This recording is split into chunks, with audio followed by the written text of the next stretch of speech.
ராட்டை நேயர்கள் அனைவருக்கும் வணக்கம். வணக்கங்க. வணக்கம் பாஸ்கர். 97வது எபிசோடு ராட்டை நேயர்களே வணக்கம். தொடர்ந்து கேட்டுட்டு இருக்கிறவங்க எல்லாரும் மிக்க நன்றி. தொடர்ந்து கேளுங்க. உங்களுடைய இருக்கிறதுனால தான் நாங்க தொடர்ந்து பேசிட்டு இருக்கிறோம். ஆ, இன்னைக்கு ஒரு 19வது சீசன் நாம துவங்குறோம். 19வது சீசன். அ ஒரு நம்ம கொஞ்சம் ஸ்லோ டவுன் ஆயிட்டோம் அரசியல் ப்ராசஸ்ல. இந்த எலக்ஷன்ல ஓட்டு போட்டு ம். வெயிட் பண்ணுகிறோம் ஜூன் 4க்காக. ஆனா இந்தியா முழுக்க வேக வேகமா அதற்கான வேலைகள், அ கதைகள், போராட்டங்கள்னு போயிட்டுருக்கு. நமக்கு ஜூன் 4 தான் தெரியும் என்னன்னு. வழக்கமான டயலாக் தான். சுதந்திரம் பத்தின டயலாக் வந்து எலக்ஷன் அப்போ பேசுவாங்களே, இது நமக்கு 2வது சுதந்திரம், 3வது சுதந்திரம், ம். 19வது சுதந்திரம் அப்படிலாம் பேசுவாங்க. அதனால ஜூன் 4க்காக எல்லாம் காத்திருக்கிறாங்க. அப்புறம் ஜூன் 6 எல்லாரும் ஸ்கூலுக்கு அனுப்ப வேண்டியிருக்கும். அப்புறம் இத மறந்துருவான். ஆமா. கரெக்ட்டா இருக்கும். சரி. ஆனா இப்போ என்னன்னா, தொடர்ச்சியாக பருவநிலை மாற்றம், அதனுடைய தொந்தரவுகள சந்திக்கிறோம். அரசியல் பார்த்தோம். அதற்கு முன்னாடி நெறைய விஷயங்கள் பேசினோம். டெக்னாலஜி, எத்திக்ஸு அப்படின்னு பேசியிருக்கோம். ஆனா ஒரு லார்ஜ் இந்தியா மாதிரி ஒரு தேசம் என்பது வந்து ஒரு சாதாரண ஒரு நிறுவனங்களே வந்து இதில வியாபாரம் பண்ண வர நிறுவனங்களே அவங்க வந்து முழுக்க முழுக்க ஒரு தரவுகளின் அடிப்படையில ஆய்வு செஞ்சு வராங்க. அந்த இந்த இந்த தேசத்தை கட்டமைக்கக்கூடிய இடம்னு பார்த்தோம்னா, மக்களும், பாராளுமன்றமும் அப்படின்னு நாம நெனைக்கிற நேரத்தில, இன்னைக்கு வந்து பரவலாவே ஒரு 90களுக்கு பிறகு இருந்தத விட 2010க்கு பிறகு இருக்கக்கூடிய இந்த கட்டமைப்புகள் வந்து தனியாரின் தலையீடு, பங்குன்னு சொல்ல முடியாது அத. அந்த ம். தலையீடு வந்து அதிகரிக்கிறத பார்க்க முடியுது. அவங்களும் தரவுகளின் அடிப்படையில, புள்ளிவிவரங்களின் அடிப்படையில தான் இந்த தேசத்த வந்து நகர்த்துறாங்க.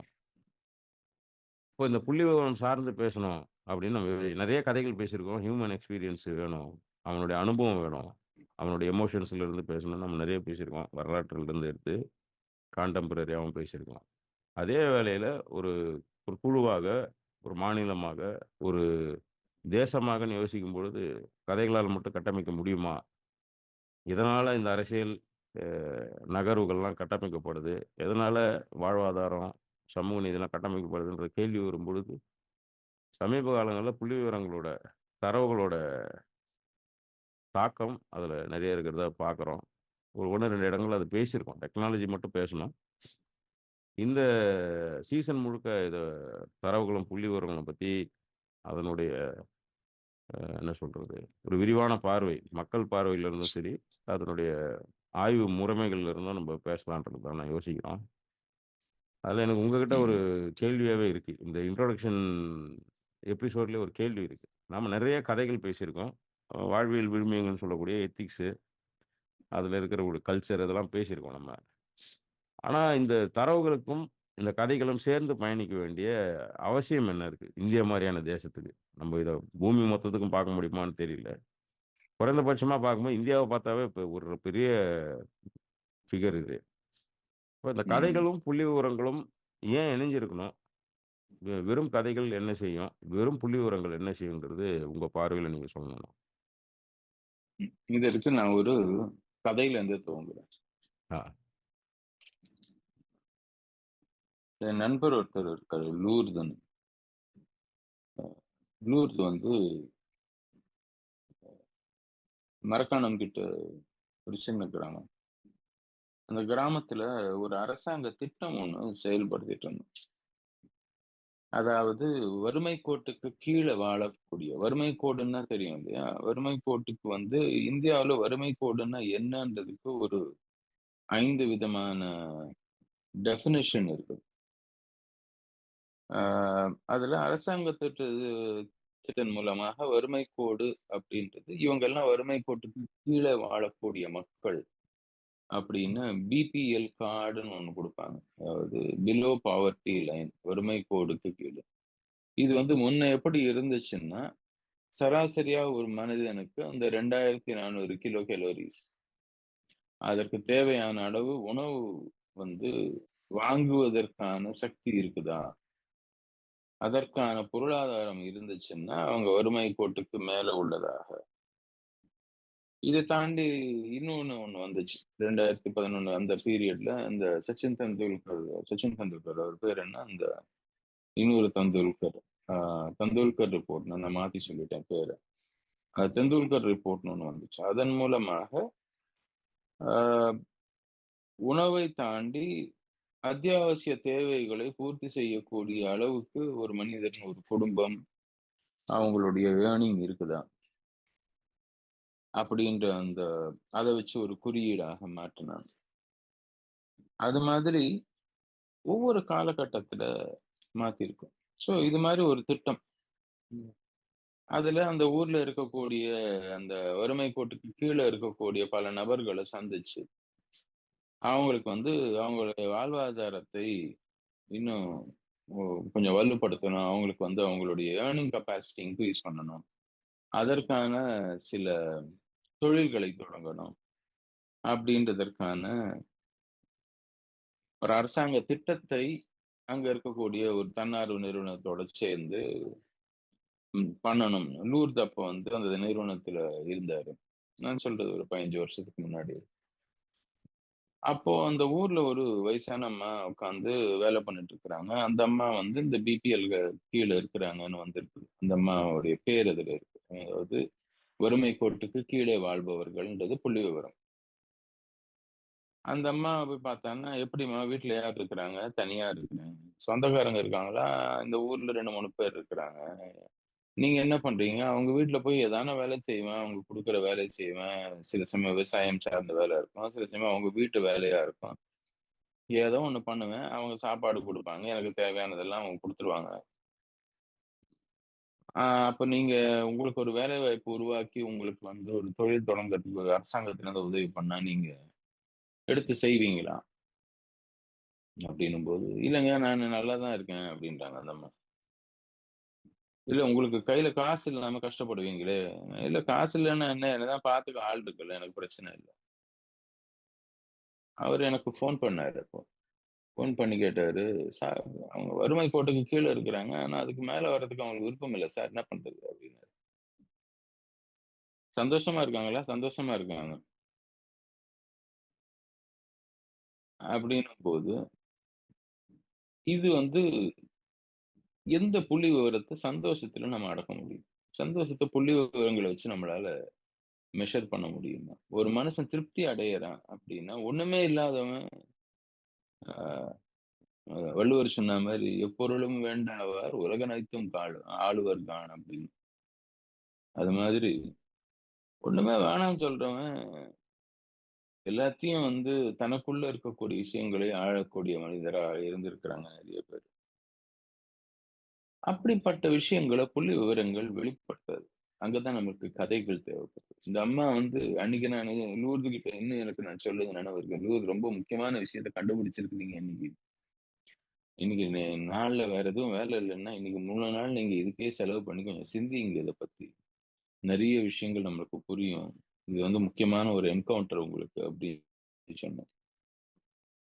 எதுக்கு சொல்றேன்னா, இது மாதிரி கதைகள் எங்க தேவைப்படுதுன்னா, மனித இயல்புல மனிதத்துவத்தை மையப்படுத்தி நாம பேசணும் அப்படின்னா, கதைகள் அல்லாது புள்ளி விவரங்கள் அத அடக்கிவிட முடியாது.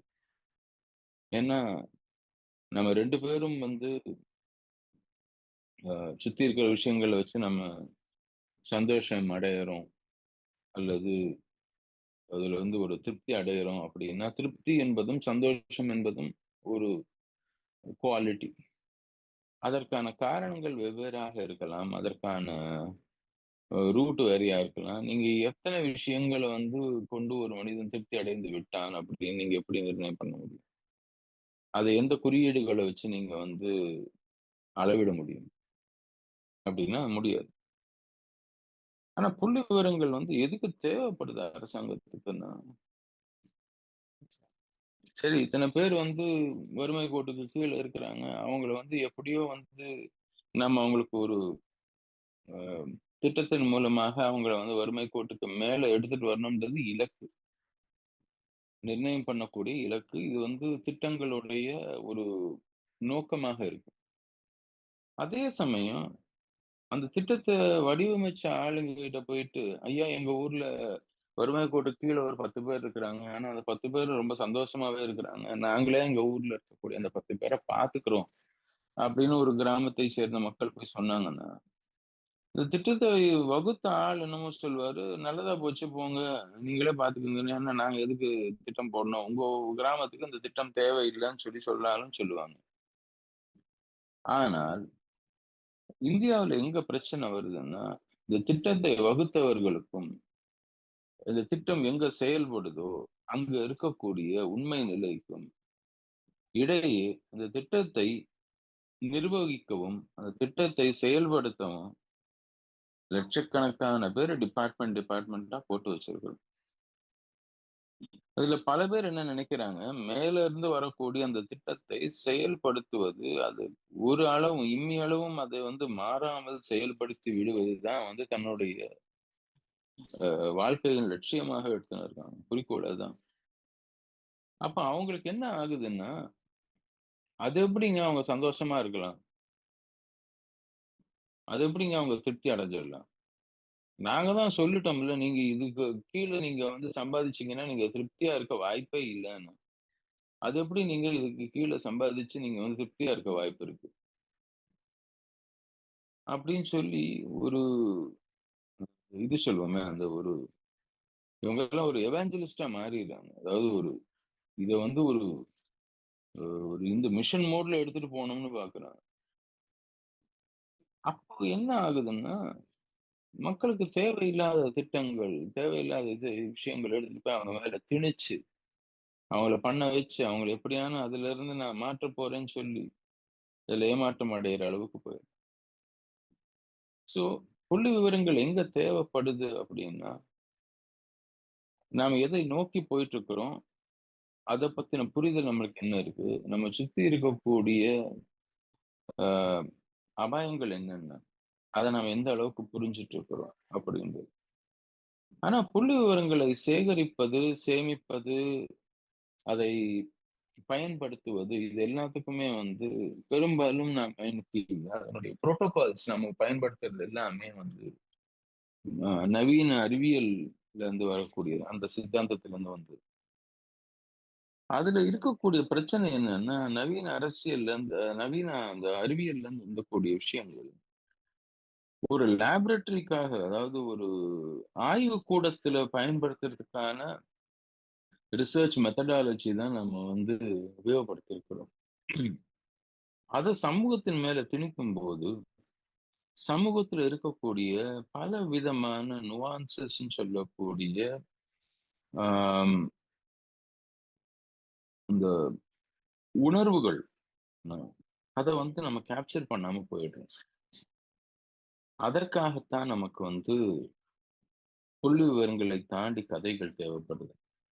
இந்தியா போன்ற ஒரு டைவர்சிட்டி பன்மையம் மிகுந்த நாட்டுல, வெறும் புள்ளிவிவரங்கள வச்சே எதையும் தீர்மானிக்க முடியாது. கதைகளும் தேவை. அதே சமயம் கதைகள் மாத்திரமே வச்சு நாம எல்லா பிரச்சனைகளையும் சால்வ் பண்ணணும்னா, அதற்கு ரொம்ப ஸ்ட்ராங்கான வலுவான டீசென்ட்ரலைஸ்டு கவர்னன்ஸ் பஞ்சாயத்துகளோ அல்லது பஞ்சாயத்து போன்ற நிறுவனங்களோ ஒவ்வொரு கிராமத்திலும் செயல்படுவது முக்கியமா இருக்கணும். கிராமங்கள் தங்களை தாங்களே நிர்வகிக்கவும், அது நிர்வகிக்க திறன் தமக்கு இருக்கு அப்படின்ற அந்த ஒரு கான்ஃபிடன்ஸ் இருந்தா தான் அது பண்ண முடியும். அது இல்லாத சமூகங்கள்ல புள்ளிவிவரங்களுடைய அடிப்படை தேவை இருக்கு. இதுதான் நான் இந்த இது 2த்துக்கும் இடையில இருக்கக்கூடிய டிஃபரன்ஸா நான் நினைக்கிறேன். ஆனா இத பத்தி பேசும்போது எனக்கு உங்ககிட்ட ஒரு கேள்வி ஒண்ணு இருக்குது. சொல்லுங்க. நாம இந்த கிளைமேட் சயின்ஸ பத்தி நீங்க பேச ஆரம்பிச்சீங்க. இப்ப தொடர்ந்து நீங்க அ இதனால நடக்கக்கூடிய வெப்பநிலை மாற்றங்கள பத்தி பார்த்துட்டே வரீங்க. அதுக்கு பலவிதமான சேட்டலைட் புள்ளிவிவரங்கள தொடர்ந்து பார்க்குறீங்க. இதுல நாம பல நேரங்கள்ல கணிக்கக்கூடிய விஷயங்கள் நடக்காமலே போயிடுது. அல்லது தவறாக கணிக்கிறோம். அல்லது கணிக்கவே முடியாம வாயடைச்சு நிக்கிறோம். இது ஏன் நடக்குது? இதெல்லாம் மெக்கானிக்கலா ஒரு சேட்டலைட் அதுலருந்து இதுலருந்து தானே வாங்குறோம் இந்த புள்ளிவிவரங்கள். எங்க தவறு செய்றோம்?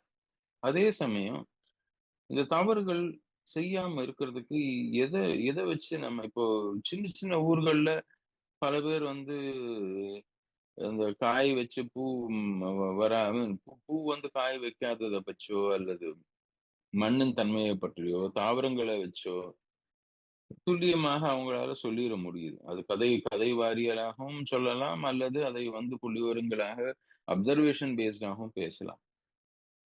இது எப்படி பார்க்குறீங்க? இன்னைக்கு கிளைமேட் சேஞ்ச் சினாரியோல இத நீங்க எப்படி பார்க்குறீங்க? 2 விஷயம் தான். நான் ஒண்ணு அடிப்படையில ஜியோகிராஃபி எடுத்து நீண்ட நாள் படிச்சதுனால ஒரு ஃபவுண்டேஷன் இருக்கு. இந்த தரவுகள எப்படி பார்க்கணும்? நம்ம சொல்லுவோம்ல டூல்ஸு, மாடல்ஸ்லாம் சொல்லுவோம்ல. இப்போ கிளைமேட் மாடல்ஸ் இருக்கு. அப்புறம் சேட்டலைட் டேட்டாவெல்லாம் எப்படி பார்த்துக்கணும்? ரேடார்லாம் எப்படி பார்க்கணுங்கிறதெல்லாம் தரவுகளின் அடிப்படையில நம்ம பார்க்குறோம். அது எல்லாம் வந்து இப்போ தேர்வுகளுக்காக படிச்சது தான். அதில என்ன சொல்றதுன்னா, அது ஒரு லைஃப் இருக்கிற மாரி எனக்கு தோணல. ஆனா அது அடிப்படையா இருந்தது. ஏபிசிடி மாரி அது எனக்கு இருக்கு. பயணம் பண்ண ஆரம்பிச்ச பிறகு நானுமே நீங்க சொன்ன மாரி ஒரு ஒரு கத தான். செல்ஃபான ஒரு கத. ஒரு 2013ல வந்து ஜூன் மாசம்னு நெனைக்கிறேன். திருவண்ணாமலையில நம்மாழ்வார சந்திக்கும்போது, யாரோ கூட்டின்னு போய் என்ன இன்ட்ரோடியூஸ் பண்ணி அங்கங்க பார்த்துருப்போம். ஆனா அன்னைக்கு தான் கொஞ்ச நேரம் பேசுறதுக்கான வாய்ப்பு இருந்த மாரி இருந்திருக்கும். அப்போ சொல்லும்பொழுது இன்ட்ரோடியூஸ் பண்ணும்போது அவங்க சொன்னது என்னன்னா, "இவரு குப்பை பொறுக்குவாரு, மரம் நடுவாரு" அப்படிங்கிற மாரி சொன்னாங்க. "மரம்லாம் நடாதயா, காடு தான் வளர்க்கணும்" அப்படின்னாரு. இதுக்கப்புறம் அவர் பேசும்போது என்ன சொன்னாரு, இத சொல்லிட்டு வுட்டாரு. இதோட முடிஞ்சு போச்சு. மரம் மரம் மரம் நட்டு பிரயோஜனம் இல்ல, காடு தான் வளர்க்கணும்னாரு. அப்புறம் ஒ கொஞ்ச நாள் கழிச்சு சந்திக்கும்பொழுது, வேற ஒரு விஷயத்த சொல்றாரு. மனுஷன் தான் மரம் வளர்ப்பான், காடு தானா வளரும்" அப்படின்றாரு. இப்போ இதுவும் கிளைமேட்டையும் நம்ம யோசிக்கும் பொழுது, அ இந்த டோப்போகிராஃபி ஆஃப் அந்த லேண்ட் அத வந்து புரிஞ்சுக்கல அப்படின்னு நான் யோசிப்பேன். இந்த கிளைமேட் சம்மந்தமா பேசுறவங்க, வெதர் சம்மந்தமா பேசுறவங்க, ம மழைய மொட்டை அடிச்ச பிறகு, நீங்க கணிக்கக்கூடிய சேட்டலைட் டேட்டாலாம் சரியா இருக்காது. அந்த என்ன சொல்லணும்னா, ப்ரொஜெக்ஷன் சொல்லுவாங்க இல்லையா? இப்படி இருக்கும், அப்படி இருக்கும். அதுதான் வந்து கிளைமேட் மாடல்ஸ்ன்னு சொல்லுவோம். கம்ப்யூட்டேஷனல் டூல்ஸ வச்சு, இன்னைக்கு இந்த இடத்துலருந்து நகர்ந்து வருது, இப்படி திரும்பும். அந்த விண்ட் ஃப்ளோ, ஓஷன் கரண்ட்ட வச்சு இப்படி திரும்புங்கிறதெல்லாம் நம்ம படிச்சதா இருக்கும். அது டூல்லேருந்து வந்ததா இருக்கும். ஆனா, மலை மேல என்ன கவர் இருக்குன்னு தெரியாது. நமக்கு நமக்கு வந்து உயரமான மரங்கள், மழை மேகங்கள கவர்ந்து இழுக்கும்ன்றது அடிப்படை அறிவியல். பிரைமரி ஸ்கூல் அறிவியல் அது. அந்த அங்க எல்லாம் மொட்டை அடிச்சு வச்சு, பங்களா கட்டி, அ தேயிலை அல்லது இன்னும் சிறு பயிர்கள். நம்ம தேயிலை மேல மட்டும் சொல்றது இல்ல. முள்ளங்கி, கேரட்டு, பீட்ரூட்டு, முட்டைக்கோசுங்கிற மாரி உயரமான ம். மரங்கள்ல இருந்து குட்டி குட்டியான செடியா நம்ம மாத்துனது. ஷ்ரப்ஸ் கூட கிடையாது. ஒரு அங்க இருக்கிற ஒரு பயோடைவர்சிட்டி குறைய குறைய நிச்சயமாக நாங்க கணிக்கக்கூடிய தரவுகள் தவறா இருக்கும் அப்படிங்கிறது தான் என்னுடைய ஒரு 7, 8 வருஷ அப்சர்வேஷன். ம். அப்போ ஒண்ணு கத, இன்னொன்னு இந்த தரவுகள எப்படி பார்க்கணும்னு கத்துக்கிறது. இந்த இடத்துக்கு ம். போறோம், நின்னு பார்க்குறோம். ஆ நம்ம நம்ம சில விஷயம் வியந்து பார்த்துட்டு வந்துருவோம். அந்த டெவலப்மெண்ட்லாம் பார்க்கும்போது. ஆனா வந்து ம். யோசிக்கும்போது அந்த டெவலப்மெண்ட் தான் அதுக்கு எதிராவும் இருக்கும். அந்த மக்களுக்கான எதிர் இப்போ 2 நாளைக்கு முன்னாடி வந்து அ பப்புவா நியூ கினியால வந்து ஒரு லேண்ட்ஸ்லைட்ல ஒரு கம்ப்ளீட் ஒரு ஊரே இல்ல. ம். ஆனா, அத நம்ம என்ன நெனைக்கிறோம்னா, டெவலப்மெண்ட்ன்னு நெனைப்போம் சில நேரங்கள்ல. அவங்களுக்கு பெரிய, பெரிய வீடு கட்டுறது, அந்த அந்த டோப்போகிராஃபிக்கு இந்த மாதிரியான மாடல், இந்த கன்ஸ்ட்ரக்ஷன் தேவையா? இந்த ரோடு தேவையான்னு யோசிக்காம நம்ம ஏதோ ஒரு வெல்ஃபேர் ஸ்டேட்ல யோசிச்சு பண்ணிட்டுருப்போம். ஆனா, அவர்களுடைய ம். வெல்ஃபேருக்கு எதிரா வேலை செய்யும் அது. அப்ப இந்த மாதிரி விஷயங்கள கதைகள்லயும் பார்க்குறோம். பிளஸ் இந்த கம்ப்யூட்டேஷனல் மாடலிங்ல வர டேட்டாவும் பார்க்கும்போது மிஸ்மேட்ச் இருக்கு. ம். இவங்க இது கம்ப்யூட் பண்ற டேட்டாக்கு வந்து என்ன பண்ணுதுன்னா, ஒண்ணு கடல்னா கடல்ல வந்து அந்த ஓஷன் பியாண்ட் சொல்லுவாங்க. அது மிதக்கினே இருக்கும். ஓஷனுடைய டெம்பரேச்சர் அளந்து சொல்லணும். மலை மேல ஒண்ணு வச்சிருப்பாங்க. கடல் ஓரத்தில ஒண்ணு வச்சிருப்பாங்கன்னு ஏதோ நெறைய இடங்கள்லேருந்து நமக்கு இன்னொன்னு சேட்டலைட் டேட்டா. எல்லா இடத்துலேருந்து வந்தா கூட, அந்த அக்ரோ கிளைமேட்டிக் கண்டிஷன ஸ்டடி பண்றதுக்கு நம்ம தவறுற இடத்துல தான் நம்மளால பிரெடிக்ட் பண்ண முடியலங்கிறது என்னுடைய யோசனையா இருந்தது. அதுக்கப்புறம் தான் நான் ம். 2யும் மேட்ச் பண்ணி பார்த்தேன். ஒண்ணு இந்த தரவுகளையும் பார்க்கணும். பிளஸ் இந்த இப்போ மழை வருது அப்படின்னு சொல்லும்பொழுது பார்த்தீங்கன்னா, மாஞ்சோலையில மழை வருது அப்படின்னு ஒரு துல்லியமா வந்து சொல்ல முடியாது நம்மளால. அப்ஸ்ட்ரீம் ஆஃப் ம். தாமிரபரணின்னு சொல்லிட்டா முடிஞ்சு போச்சுல்ல. யூ ம். வில் கெட் ரெயின் இன் தமிழ்நாடுன்னா, ஆனா இப்போ ம். கேரளால பார்த்தீங்கன்னா, 1 மணி நேரத்தில வந்து உங்களுக்கு 100 மில்லிமீட்டர் மழை பெஞ்சிருக்கு. கேரளா தாங்குற கெப்பாசிட்டி கிடையாது அதுக்கு. 1 மணி நேரத்தில 100 மில்லிமீட்டர்னா அது தாங்காது. ஒரு 2 நாள்ல பெஞ்சா தாங்கும். அப்போ இந்த இதுவும் சேர்ந்துக்குது நமக்கு. இது தரவா இருந்தா கூட, நம்ம பார்க்குற பார்வை ஏன்னா, ஒரு மலை மீது மழை பெஞ்சா, கடலை சென்றடையக்கூடிய நேரம் வந்து ரொம்ப குறைவா இருக்கணும். இவ்வளோ மழை கூட பெஞ்சா கூட, மலையில தங்கி பொறுமையா வரணும். அப்ஸ்ட்ரீம்லேருந்து டவுன் நோக்கி நகரும் பொழுது. அப்படி ஒரு ஹியூமஸ் கன்டென்ட்டோ, ஒரு பயோமாஸோ, மழைய ஸ்லோ டவுன் பண்ணக்கூடிய மரங்களோ கிடையாது. எனக்கு ஃபுகாகோ கிட்ட புடிச்சதே என்னன்னா, ஃபுகாகோ, இப்போ பாஸ்கர் சாவேலாம் படிக்கும்பொழுது, அவங்க தரவுகளே வச்சிருக்காங்க. ஒரு ரெயின்ஃபெட் லேண்டுக்கும், மானாவாரி நிலத்துக்கும் வித்தியாசம் வந்து பாஸ்கர் சாவே பேசும்போது அதான் சொல்றாரு. சின்ன புல்லு, அதுவே ஃபாரஸ்ட்ன்ற அளவுக்கு அவர் பேசுறாரு. நம்ம நெனைக்கிறோம் அது வந்து கோர, நம்ம அது வந்து வீடுன்னு நெனைக்கிறோம் இல்லையா? அந்த வீடுன்றது குழந்தை, அந்த கலைகள்லாம் குழந்தைன்னு அவர் ஒரு கட்டுரையில சொல்லும்போது என்ன சொல்றாருன்னா, மலையில நம்ம பேசக்கூடிய அந்த ஹியூமஸு, இந்த மரங்கள் வந்து எப்படி ஸ்லோ பண்ணும். மழை விழும்போது ஸ்லோ பண்ணி மண் அரிப்பிலிருந்து தண்ணி வேகமா போறதுன்னு எல்லாத்தையும் எப்படி குறைக்குதோ, வெறும் மழைய வர வைக்கிறது மட்டும் கிடையாது. மழை வந்த பிறகு மரத்தோடைய பங்கு ரொம்ப அதிகம். அதனுடைய அப்சர்வேஷன், பெர்குலேஷன்லலாம். அப்போ இப்படி பல கதைகளும் இருக்கு. பிளஸ் இந்த கிளைமேட் மாடல் சார்ந்த இருக்கக்கூடிய அந்த இப்ப இப்ப இருக்கிற எல்லா ஃபேக்டர்ஸ் இருக்கும்ல. விண்டு, பிரெசிபிடேஷனு, ஹியூமிடு, ஏர் ஃப்ளோ அது இதுன்னு ஓஷன் கரண்ட்ன்னு இருக்கிறதெல்லாம் இருக்கு இல்லையா? இது வந்து ஒரு 10, 20% தான் வந்து அதுக்கு துணையா நிக்குது. நான் நான் பேசும்பொழுது. மற்றதெல்லாம் இந்த காடுகளை புரிந்து கொள்வது, அந்த அதனுடைய ஃப்ளோ, அந்த கனெக்டிவிட்டி, ஹைட்ராலஜிக்கல் சைக்கிள் இருக்கு பாருங்க. இத புரிஞ்சுக்கும் பொழுது தான் அந்த பெர்ஸ்பெக்டிவ் மாறுது. இது எங்க உடையுது? ஹைட்ராலஜிக்கல் சைக்கிள்ல எங்க உடையுதுன்னு புரியும்போது, அதனுடைய ஒட்டுமொத்தமும் இப்போ போன மழையில டிசம்பர் மழையில நான் தொடர்ச்சியா சொல்லிட்டு இருந்ததுனால, தண்ணி போயி அ பொறுமையா போறதுக்கே வழி இல்ல. மேல பெஞ்சா கீழ அடுத்த 1 மணி நேரத்துல கடல்ல சேர்ந்துருது. இத மொத்த தண்ணியும் ஊர கடந்து தான் போய் ஆகணும். மலை மேலருந்து நின்னு நிதானிச்சு வர்றதுக்கான செட்டப் மலையிலிருந்து குறைச்சுன்னு வரும். ஒண்ணு அதனுடைய டைவர்சிட்டிய குறைக்கிறோம். ஃபாரஸ்ட்ரிய அதிகப்படுத்தினா கூட, டைவர்சிட்டிய குறைக்கும் பொழுது ஒரு டால் ட்ரீ, அதுக்கப்புறம் கொஞ்சம் சின்னது, அதுக்கப்புறம் சின்னது ஷ்ரப்ஸு, அதுக்கப்புறம் புல்வெளி, புல்வெளிக்கு அப்புறம் ஹியூமஸ் இது எல்லாத்தையும் ஸ்லோ டவுன் பண்ணி, தண்ணிய ஸ்லோ பண்ணி அனுப்புனா வெள்ளம் குறையும். மழை வர வைக்கிறதுலே சிக்கல் இருக்கும்போது, இந்த வெள்ளத்த பத்தி இப்படி ஒரு ஹைட்ராலஜிக்கல் சைக்கிள் வந்து புரிஞ்சுக்கிறது எங்க புரிஞ்சுக்க முடியுதுன்னா, மக்களோட போய் பேசி, அவர்கள் படக்கூடிய இன்பத் துன்பங்கள காது குடுத்து கேட்கும் பொழுது, ஒரு இந்த இன்ஃபரன்ஸ் ஸ்டாட்டிஸ்டிக்ஸ்ன்னு சொல்றோம்ல, அந்த மாரி இந்த கதையும், இந்த டேட்டாவும் சேர்ந்து ஒரு ஒரு சிங்க்ரனைசேஷன உருவாக்குறதாக பார்க்குறேன். அதுதான் ஓரளவுக்காவது இத சொல்ல முடியுது. மற்றவங்க ஒண்ணு வந்து வெறும் கதையா சொல்றவங்க இருப்பாங்க. ஒரு ஜோசியம் சொல்ற மாரி. அந்த ஜோசியம் சொல்றவங்க ம். வந்து வ இது என்ன சொல்றதுன்னா, அ போன முறை ஜூன் 15 பெஞ்சுச்சுப்பா, இப்ப பெய்யும் அப்படிங்கிற மாரி. பருவம் மையமா வச்சு பேசும்போது அப்படிதான் சொல்ல முடியும். அப்புறம் அல்லது தொழில்நுட்ப ஜோசியம்னு ஒரு வார்த்தைய நான் போன முறை எழுதியிருந்தேன். இவங்க என்ன ம். பண்றாங்கன்னா, இதே கிளைமேட் மாடல எடுத்துக்கிட்டு, இங்க தொடங்குதா, அங்க வந்து புயல் தொடங்கிடுச்சு. இந்த ரூட்ல தான் போன்னு சொல்றாங்க. அப்படி போறதே கிடையாது. மிசோரம்ல போய் ம். முடிஞ்சிருக்கு. நம்ம கல்கத்தாங்கிறோம். இதனுடைய தாக்கம் மிசோரம்ல இருக்கு. புயல் வர அதே நேரத்தில அங்கிருந்து 2 ஸ்டேட் தள்ளி டெல்லியில 50 டிகிரி இருக்கு. ம். ஒட்டுமொத்த ஈரப்பதத்தையும், பிரெசிபிடேஷனையும் வளர்ச்சின்னு கொண்டு போயிடுச்சு அது. அ பெங்காலுக்கும், பே ஆஃப் பெங்கால், பெங்கால், மிசோரம் பக்கம் அப்படியே இழுத்துன்னு போய், இப்போ அதனுடைய வெஸ்டர்ன் சைடு முழுக்க வந்து உங்களுக்கு வந்து மேப் பார்த்தீங்கன்னா சிகப்பா இருக்கும். ம். ஈஸ்டர்ன் சைடு முழுக்க பார்த்தீங்கன்னா, ஒரு கிரீனிஷும், ப்ளூவுமா கலந்த மாரி ஒரு மேப் ம். நமக்கு தெரியும். இத வச்சு இவங்களால என்ன சொல்ல முடியும்?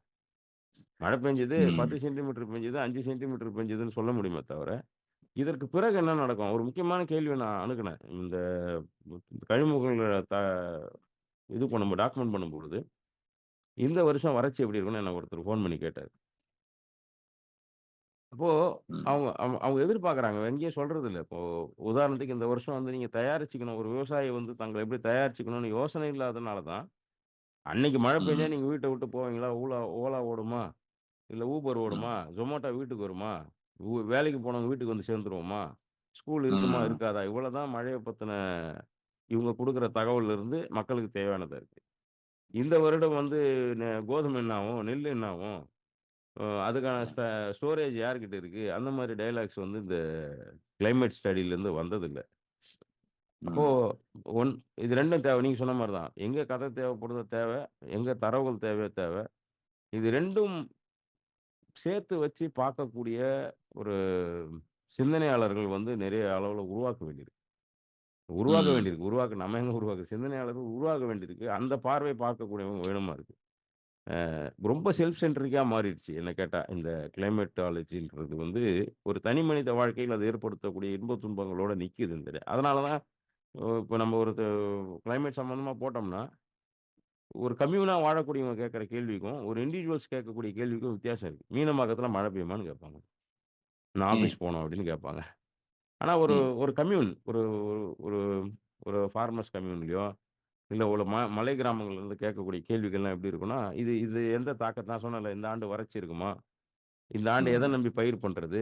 பருவம் எது முன்னாடி தள்ளி போயிருக்கா?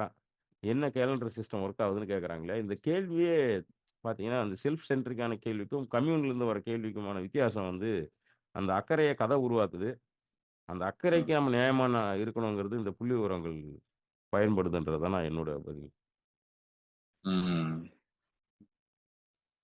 உண்மை. இது வந்து 2த்தையும் சேர்த்து பார்க்க வேண்டி இருக்கு. இப்போ அதாவது ஒருத்தர் நம்ம நேர்ல பார்க்குற நம்ம முன்னாடியே இந்த அன்பிராண்டிங் பத்தி பேசும்போது நெறைய பேசியிருக்கோம் இத பத்தி. நீங்க சொல்றத கேட்கும்போது எனக்கு இதுவும் அந்த இதுல தான் அதே தொனியில தான் இதுவும் நான் கேட்கிறேன். ஆ மையப்படுத்த ஆரம்பிக்கும்போது, எல்லாத்தையுமே வந்து மையகப்படுத்தி ஒரு சென்ட்ரலைஸ் பண்ணும்போது, புள்ளி விவரங்களுடைய தேவைகள் அதிகமாகுதோ அப்படின்னு. நேருக்கு நேர் மனுஷங்க ஒருத்தர் பார்க்கும்போது, 10 பேரு சேர்ந்து வாழக்கூடிய ஒரு இடத்துல 10 பேரும் விவசாயம் பண்ணிட்டு இருக்கிறோம்னா, ஆமாங்க நான் இந்த மாற்றத்தை பார்த்தேன். இந்த மாற்றம் வந்து நடந்ததுன்னா 15 வருஷத்துக்கு முன்னாடி இதே மாரி ஒரு நடந்துச்சு. இந்த பூ சீக்கிரமா பூத்துச்சு. அது மாரி சீக்கிரம் வந்து பூத்ததுன்னா, இந்த பிரச்சனை வந்தது நமக்கு 15 வருஷம் முன்னாடி. அதனால நாம இந்த வருஷம் கொஞ்சம் ஜாக்கிரதையா இருக்கணும். அப்படின்றது கதை. ஆனா அந்த கதைன்றது ஒரு புள்ளிவிவரத்த அடக்கியிருக்கு அதுல. ஒரு தரவு அடக்கியிருக்கு. அதாவது மெமரி இருக்கு. அதாவது எங்கெங்கெல்லாம் ஹியூமன் மெமரியில நம்ம லிவ்டு எக்ஸ்பீரியன்ஸ் வந்து மெமரியிலயும், உள்ளூர் கதைகள்லயும் கேப்சர் பண்ணப்பட்டிருக்கோ, அதற்கான சென்சிட்டிவிட்டி அண்ட் அப்சர்வேஷன் இன்னைக்கும் இருக்குது. அதை நோக்கக்கூடிய, அதை புரிஞ்சுக்கக்கூடிய அந்த அணுகுமுறை, அதற்கான நேரம் மனிதர்களுக்கு இன்னும் இருக்கு. இயற்கையை பார்க்கக்கூடிய, புரிந்து கொள்ளக்கூடிய கெப்பாசிட்டி இருக்கு அப்படின்னு. அங்க நம்மளுக்கு இந்த புள்ளி விவரங்களோ, இல்ல மாடல்ஸோ, எக்ஸ்ட்ராபோலேட் பண்ணி பார்க்கிறதோ, அல்லது சிமுலேட் பண்ணி பார்க்கிறதோ, இது போன்ற அ விஷயங்கள் வந்து இந்த லேபில இருந்து வரக்கூடிய, ஆய்வுக்கூடங்கள்ல இருந்து வரக்கூடிய விஷயங்கள் வந்து ஒரு அளவுக்கு மேல தேவைப்படல. ஆனா, இங்க வந்து அந்த மாரி நேரமும், அதை பார்க்கக்கூடிய அளவும், அத பார்த்து இன்டர்பிரெட் செய்யக்கூடிய அந்த மெமரியும் இல்லாம போன தலைமுறைக்கு, இந்த தரவுகள வச்சு செய்யறதோ, அல்லது மாடல்ஸ வச்சு ப்ரெடிக்ட் செய்யறதோ ரொம்ப அவசியமா. ஆனா, அத வந்து எவாலுவேட் பண்ணு. இப்போ ஒரு மாடல் நான் இந்த மாடல் பயன்படுத்துறேன். இப்போ வெதர்லயே வந்து என்ன சொல்றாங்க, ஃபோர்காஸ்ட்க்கு நான் வெவ்வேறு மாடல பயன்படுத்துறேன் அப்படின்னு சொல்லும்போது, எந்த மாடல நீங்க வந்து நம்புவீங்க? அப்படின்றது அது சொல்ற ஒரு முகம் நல்லா இருக்குங்க. அதனால நான் அவர நம்புறேங்க. நம்பக்கூடிய ஆளா தெரியிறாருன்னு நம்ப வேண்டிய அவசியம் கிடையாது. ஏன்னா கதை சொல்றதுல அது முக்கியம். நம்ம பல நேரங்கள்ல என்ன பண்றோம்னா, இந்த புள்ளிவிவரங்கள் தரவுகள் அடிப்படையில சொல்லக்கூடிய அதை வந்து இன்டர்பிரெட் செய்யக்கூடிய ஒரு மனிதரை, நம்ம கதை சொல்றவர கிட்ட கேட்கும்போது எப்படி கேட்கிறோமோ, அது மாரி கேட்கிறோம். ரமணன் சொன்னா சரியா தாங்க இருக்கும். பிஜே சொன்னா சரியா தாங்க இருக்கும். அப்படின்னு சொல்லிட்டு அவர்கள் மேல அந்த ஒரு பிம்பத்தை நாம திணிக்கிறோம். இந்த கதை சொல்லும் பிம்பத்த அவங்க மேல திணிச்சு, இந்த கதை சொல்றவரு சரியா சொல்லுவாருங்க அப்படின்னு சொல்லுவோம் இல்லையா? இவங்க நாம பார்க்க வேண்டிய அதை தாண்டி அவங்க என்ன மாடல்ஸ் பயன்படுத்துறாங்க? என்ன விதமான டேட்டா அவங்க வந்து பயன்படுத்துறாங்க? இன்டர்பிரேஷன் எப்படி எத்தன விஷயங்கள பார்த்து அவங்க இன்டர்பிரெட் செய்றாங்க? அப்படின்றது தான் முக்கியமே தவிர, இது வந்து அதே மாதிரி பல நேரங்கள்ல நாம கதை சொல்றவங்களையும் இவங்க சொன்னா சரியா தான் இருக்கும்னு சொல்லிட்டு மெட்டா விஷயங்கள அவங்ககிட்ட கேட்கணும். இந்த தலைவருக்கு என்னங்க ஆகும்? அவர் எலக்ஷன் வின் பண்ணுவாரா? மாட்டாரான்னு ஜோசியக்காரங்கிட்ட கேட்கிற மாரி. அவருக்கு என்ன தெரியும்? அவர் ஏதோ ஒரு கணிப்ப வச்சு தான் அவர் அடிக்க முடியும். ஆனா உள்ளூர்ல இருக்கிறவங்க அப்படின்னா, அவருக்கு தெரிஞ்சவங்க அப்படின்னா, அப்சர்வேஷன வச்சு அவர தான் சொல்ல முடியும். எங்கேயோ இருக்கிறவங்கள அவரால உட்கார்ந்த இடத்துல ரொம்ப பெருசா கணிக்கிறது அப்படின்ற அந்த ஒரு திறன் இருக்கான்னு எனக்கு தெரியல. அது மாதிரி கதைகளிலிருந்து நாம டேட்டா பாயிண்ட்ஸ் எடுக்கிறதோ அல்லது ஸ்டாட்டிஸ்டிக்கல் மாதிரி அத ம் புள்ளி விவரங்களை வச்சு அதிலிருந்து சேகரிக்க முயற்சி பண்றதோ. அதே மாரி இந்த புள்ளி விவரங்கள் சொல்றவங்கள நம்ம கதை சொல்றவங்கன்னு சொல்லி நம்புறது. 2மே என்ன பொறுத்த வரைக்கும் தவறான அணுகுமுறை. நீங்க சொன்ன அந்த இது மாரி தான். தொழில்நுட்ப என்ன சொன்னீங்க? தொழில்நுட்ப ஜோசியர். ஜோசியர். ஆமா. தொழில்நுட்ப ஜோசியர். சரியான வார்த்தை அது. ஏன்னா ஜோசியம் சொல்றவர் உங்கள பத்தி கொஞ்சம் தெரிஞ்சிருந்து உள்ளூர்க்காரர்ன்னா கொஞ்சம் சொல்லுவாரு. தொழில்நுட்பத்த வச்சுட்டு ஒரு ஜோசியம் சொல்றதுன்னா, அந்த ரோபோ மாரி ஒண்ணு வச்சு அந்த காலத்துல கலர் கலரா பல்ப் எரியும். அதுல காதுல நீங்க போட்டுக்கிறதுக்கு ஒரு மிஷின் குடுப்பான். நீங்க அந்த ரூ. 2 என்னமோ போட்டோம்னா, அந்த மிஷின் உங்களுக்கு நாள் நல்லதா அமையும்னு அந்த ரோபோ வாய்ஸ்ல சொல்லும். ஒரு பொதுவான ஒரு கருத்தை சொல்லிட்டு போயிட்டே இருக்கும். அவ்வளவுதான். அத தாண்டி சொல்றதுக்கான அதுகிட்ட ஒண்ணும் இல்ல. அதே மாரி தான். இந்த பத்திரிகைகள்ல ஜோசியம் எழுதுற மாரி தான். இது எனக்கு தெரிஞ்சு பல காலமா மிஷின் தான் எழுதிட்டு இருக்குது.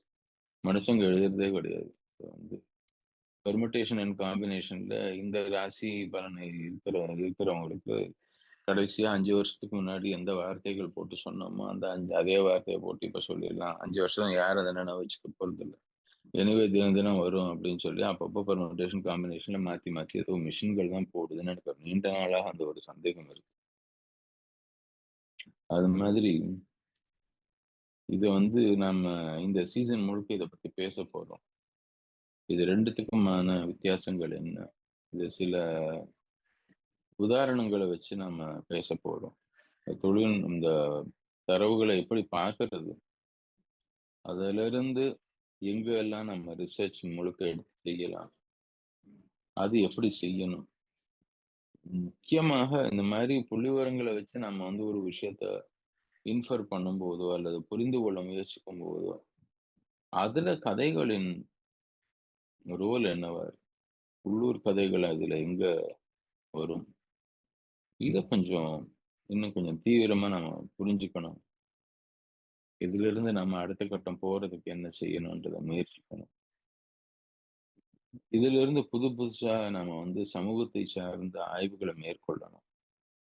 அப்படின்ற ஒரு என்ன சொல்றது? ஒரு முயற்சியாக தான் நான் இந்த ஒரு சீசன பார்க்கிறேன்.